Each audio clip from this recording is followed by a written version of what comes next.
Welcome to the Time of the Reason podcast show. We're not looking for ratings. We are not here to support and to create sensationalism. We are not here to entertain. We are here to give due diligence to the pressing human, economic, environmental, political, and social issues that affect humankind. We are here to promote thinking. Now, more than ever, is the time to revive reason. Unless we do so, humankind is riding a one-way runaway train into oblivion. Think about it. We must think. Thank you for listening again to another episode of the Time of the Reason podcast show. Let's get started. Welcome to another episode of Time of the Reason podcast. I'm here with my partner in conversational crime, Dan Ploger, United States Army veteran, and thank you for your service. Today is Veterans Day, and it's good to be here with you again. And it's good to have the people back to listen to another one of our conversations. We appreciate the support and you taking the time out of your important day to listen to the subjects that we talk about. We hope to bring interesting subjects. The one today is the politics of climate change, and we've dubbed it climatologists, politicians, agendas, business, chicanery, and lies. And we'll get kicked off here. I'll just open it up, be very brief. Dan, you're the scientist here, and so we'll talk a little bit about it. But, you know, the chart behind me shows the history of the Earth's climate over the last 500,000 years. And right now, we're down here at this arrow here. This is us. There's ice on the planet. That's what this blue means. But we're in the downhill side of another ice age, and there's been 4 of them that scientists have been able to record or determine. That there's times when the planet has been covered with ice, and then there's times when the planet has no ice, much warmer and hotter than it is now, and these other ice ages, and they weren't driving around in fossil fuel burning cars. So we wonder what the mechanisms were for the ice to disappear, and then what were the mechanisms for the ice to come back. And I'm not to be a smart aleck, but I've asked lots of people who adhere to, you know, the climate change. It used to be global warming, but they changed it. We'll go into that, but nobody can answer that. Not one person who's screaming at the top of their lungs can ever tell me how the ice disappeared and how the ice came back. You know, Dan, open it up. Any thoughts on that? We can get into China and electric cars and all that, but what are your initial thoughts on this subject? Well, it really, I've been following the subject a lot longer than most folks here that in your audience, I'm sure, because I remember back in 1969, we and the world and the climate experts were warning of an impending ice age that would kill us all in 20 years.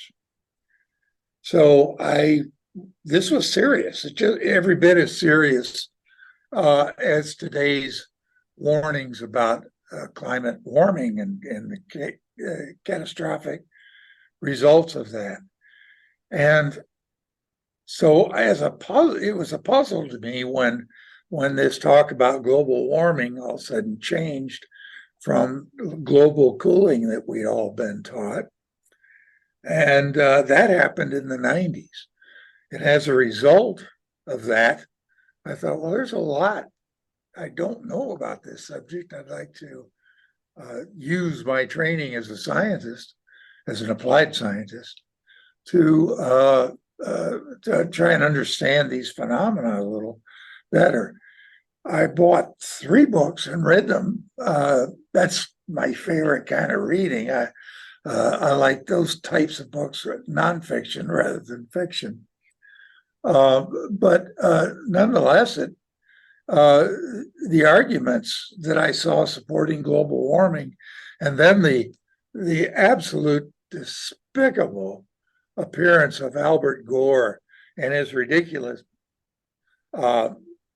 mind-numbing movie for which he won, a Peace Prize?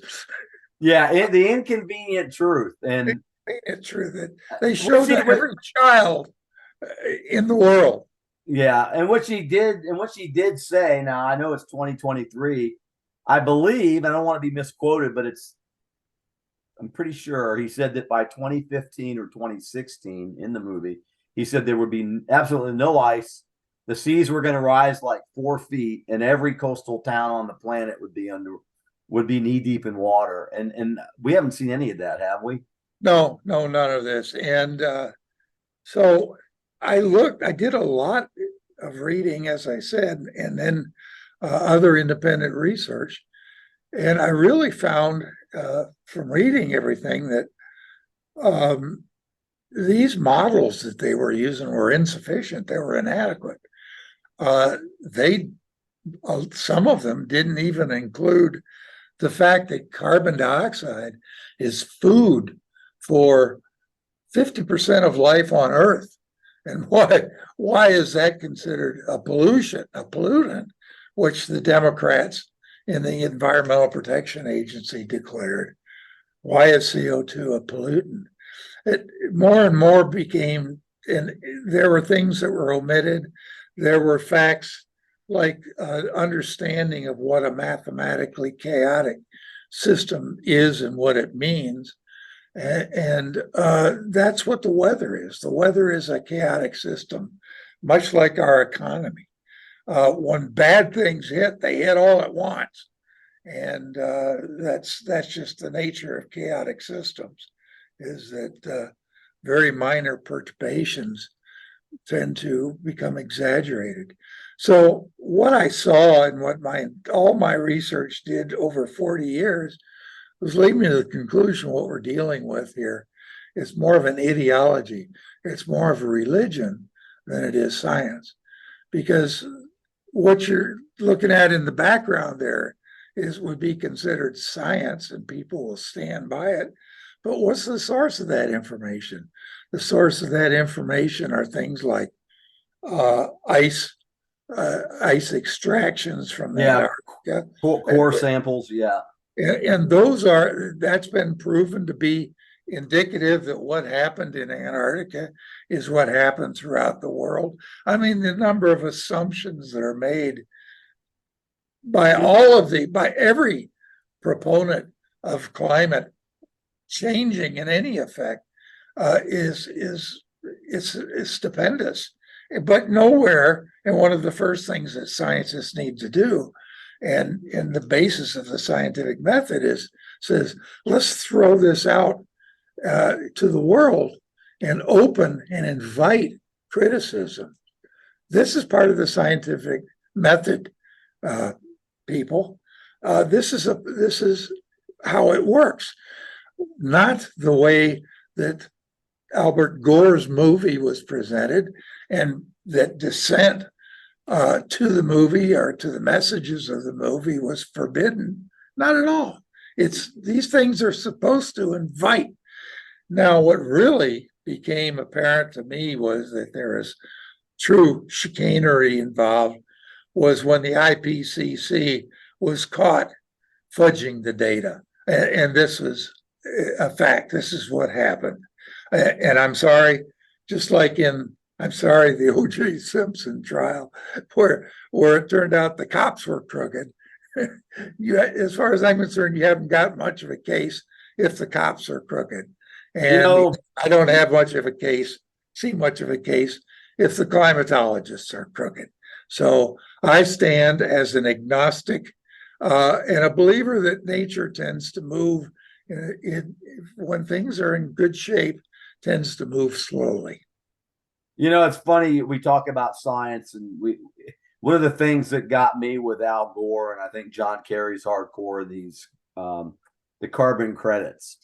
And I was just using some common sense with carbon credits, and basically the theory or the philosophy is that you reduce your carbon emissions, your CO2, and then you're giving these credits. And then as you get credits, there's a monetary payback somehow. You There's can an sell those credits Yeah. to a polluting industry that needs them. Yeah, that's what I was getting at. So let's just say we use sulfuric acid in the production of whatever it is we manufacture batteries, and we could be the world's worst polluter, but because somebody else has these carbon credits, we can actually buy those, exchange a financial transaction, and somebody makes a percentage somehow on that. And just so lo and behold, a lot of the investments that these people that are touting green energies are making a kickback on that. And that's the part that got me. And I don't mean to say kickback. They're somehow profiteering in the exchange of these carbon credits. Is that a generalization there, Dan? Yeah, it was. In fact, those critical thinkers in your audience will get a kick out of this. As an example of critical thinking, consider the source. Albert Gore, when he presented his movie, his idea wasn't to end with everybody thinking there was global warming, there's going to be a global climate. It was going to end with the issuance of climate credits and a climate carbon dioxide exchange, which operate just as the New York Stock Exchange in the same manner, precisely, only industries would trade credits back and forth. And Albert Gore wanted to control this exchange, wanted to be the guy under whose purview it would exist. And of course, as every exchange happens, is that every trade, the exchange gets a piece of the action. So Al Gore's goals were not altruistic in this. Al Gore, if you're looking for an altruist, is not the person to look for. Don't look towards Carthage, Tennessee, if you want to see altruism. Yeah, it definitely makes you wonder, because you see this all over the place, like the meetings that they've had, these global warming summits that they've had, where all of the speakers and all of the visitors, presenters fly in on these big, huge jets and Lear jets, and which spew billions or millions of pounds of carbon into the, much more than the average human being would in a lifetime. They do it like in one weekend. And it's something, there's just something so wrong with that and disingenuous when you're telling people they can't fly, but you can fly, and that you have to get rid of your car, but they can keep their car. I mean, it's just, there's so much hypocrisy and so much chicanery going on. It just makes me, it drives us nuts just from a commonsensical position. Well, from those that take stock in the theories that the Earth is going to be gone. Ocasio-Cortez is a good example of this. She said about 8 years ago, I think, that the Earth was going to be gone in 12 years. Well, they had 12 years to respond. For those that are worried about it, don't worry, because none of the climate models that have come into existence from the 1990s on have been able to predict our current temperatures. None of them predicted we'd be where we are. They predicted complete adversity, complete catastrophe. So take heart, none of the models have been correct, period.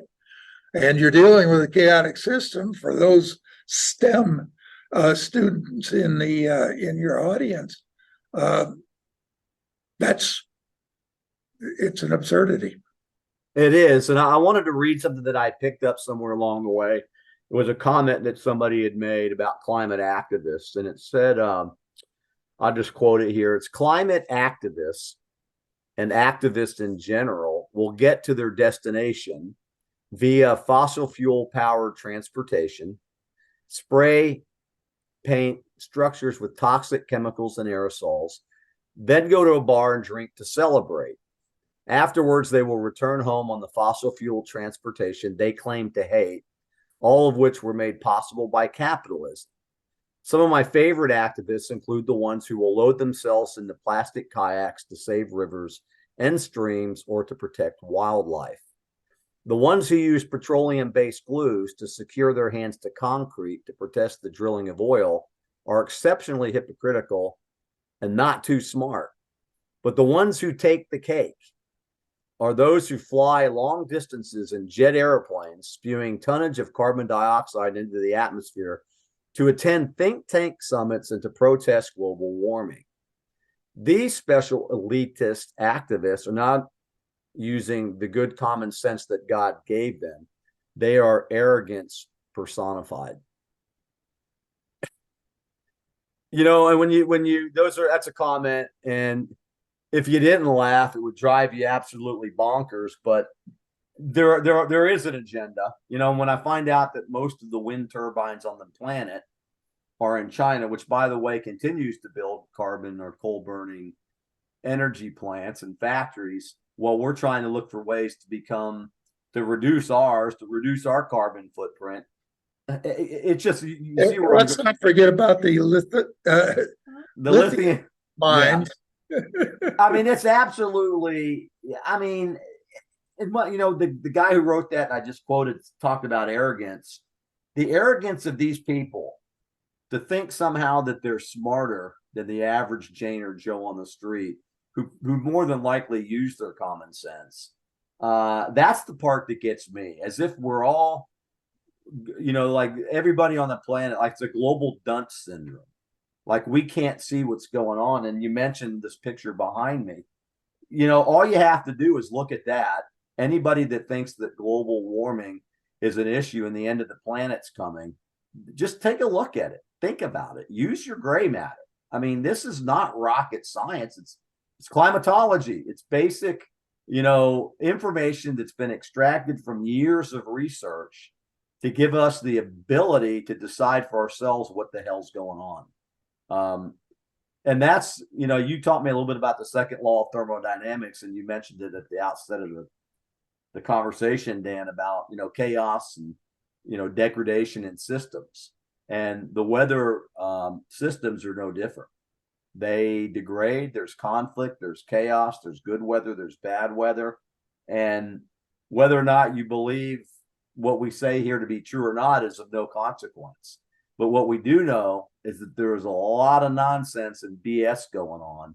And if you're putting your thinking cap on and you're using some common sense, you can see right through it. Everybody wants to make money, and the green industries are no different. As a matter of fact, I hear that, a lot of them are going belly up and bankrupt. A lot of those that this current administration backed just a few years ago are gone. And I've even seen reports where some of these vehicles start on fire when they get wet. You wouldn't buy, let's just say, first of all, speaking as an engineer, I knew and will stand right now by this statement that the world is not ready. The technology of the world is not ready for electric cars, period. If you have an automobile that at best, when everything's brand new, is going to give you 300 miles, that's not adequate for Americans. It might be adequate for Frenchmen, but it's not adequate for Americans. We drive much larger distances than that. And for an average American to think that they've got a 600-mile trip ahead tomorrow is not unusual. So that car would not make it, that electric vehicle. And the arrogance of the politicians that think we can just declare that we can change the marketplace just by making laws, this is proof that that is not the case. And Ford, General Motors, and Jeep have recently come out and said they're no longer making any more EVs. This is there are 96,000 electrical vehicles sitting on lots that consumers would not buy. And I'll just ask this simple question. Everybody that has a battery in their iPhone knows that those batteries last so long, and then they begin to get weak, which means in this case, instead of 300 miles, now you've got maybe 120 miles worth of range. And this is just not enough for most consumers. But if you were asked to buy an automobile, brand new $60,000 automobile, and the dealer told you that after 60,000 miles, you're going to have to buy a new engine, you wouldn't buy that car. So Yeah, why would you buy an electric vehicle where after 60,000 miles, you got to spend $20,000, which by the way is more than a cost of an engine. You got to spend $20,000 to re-up your old car with new batteries. So it's not the technology is not there. I'm sorry, until we can achieve twice the electrical storage density that we can right now, this industry is doomed. yeah, well stated. I also saw not long ago where Greta Thunberg, the activist, I think she's from Sweden, but she said that it was time to start changing all of our militaries globally into solar powered forces. And Sure. I started thinking, wouldn't that be great for China? Because the politicians in America could see a nickel being made. They'd force all of our industries to become solar. The Chinese would snub their nose at us like they always do. And then they would have a coal burning, fossil fuel burning fighting force. And our solar powered Apaches and M1 tanks couldn't get out of the motor pool or off the pad. Waiting for the sunshine. Can you imagine the battleships would just be sitting in port? Yeah, Greta, God bless your passion, but your level that's of what it is. yeah, God your bless your level of passion. There's nothing deeper than that, Greta, nor would you expect, put it this way, and nor would I expect as a critical thinker anything else to come out of the mouth of a 16-year-old. I do not look to 16-year-olds for my life advice. that's a good point. And that could be another subject, but we had talked about that before that, nobody that's ever even rode the school bus before because your mom and dad drove you to school every day. How in the world would you have any common experience with guys like us who rode the school bus, were involved in scuffles from time to time while we were trying to find our place and Sending a seat or trying to sit next to our girl. yeah, I mean, so get a grip. We know that the kids are the future, and the only advice that I can give, when it comes to the climate politics of climate change, is use some critical thought. Use some deductive reasoning, and Dan mentioned the scientific method. It's not dead. That's the only way we're ever going to get ahead. And quit trying to BS the people, you out there that are doing nefarious activities to make a buck. Just come clean. Give us the truth. Don't lie to us. Any closing thoughts, Dan? Well, your critical thinking skills would tell you that doesn't work either. But nonetheless, use your critical thinking when you hear information. Look at one of the critical thinking steps is consider the source.